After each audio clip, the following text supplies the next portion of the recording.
కాళేశ్వరం నివేదికపై ప్రభుత్వం దృష్టి. ఇవాల్టి కేబినెట్ భేటీలో చర్చ. కీలక నిర్ణయం తీసుకునే ఛాన్స్. ఈరోజు కన్నెపల్లి పంప్ హౌస్ కి బీఆర్ఎస్ నేతలు. కొండపోచమ్మ వరకు పర్యటన. వాస్తవాలు వివరిస్తామంటున్న నాయకులు. చలో ఢిల్లీకి బీజేపీ బీఆర్ఎస్ నేతలు తరలిరండి. కేంద్ర ప్రభుత్వంపై ఒత్తిడి తీసుకుందాం. రిజర్వేషన్లని అడ్డుకోవద్దన్న పొన్నం ప్రభాకర్. బీసీ రిజర్వేషన్లపై కాంగ్రెస్ పోరాటం. ఇవాటి నుంచి నిరసనలు. ఢిల్లీకి మీనాక్షి నటరాజన్, మహేష్ గౌడ్. తెలంగాణకు నష్టం చేసే ఏ ప్రాజెక్టుకి మేము ఒప్పుకోం. కనకచర్లపైన ఇదే వైఖరన్న రామచంద్రరావు.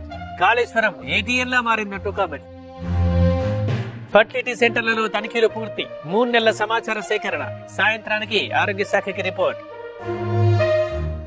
వాళ్ళ పోలీస్ విచారణకి అనిల్. ఎమ్మెల్యే ప్రశాంతిపై అనుచిత వ్యాఖ్యల కేసు. నెల్లూరుకి రూరల్ డీఎస్పీ ఆఫీసులో ఎంక్వైరీ. పులివెందులలో నామినేషన్ల విడ్రా. వాళ్లతో ముగుస్తున్న గడువు. హీట్ పుట్టిస్తున్న జడ్పీటీసీ ఎన్నిక. వేమూరు వైసీపీ ఇన్ఛార్జ్ దీక్ష.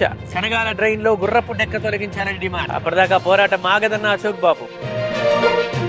చేవెళ్ల ఫామ్ హౌస్ లో డ్రగ్స్ కలకలం. 6 ఐటీ ఉద్యోగుల అరెస్ట్. హిమాచల్ నుంచే డ్రగ్స్ తీసుకొచ్చినట్లు గుర్తింపు.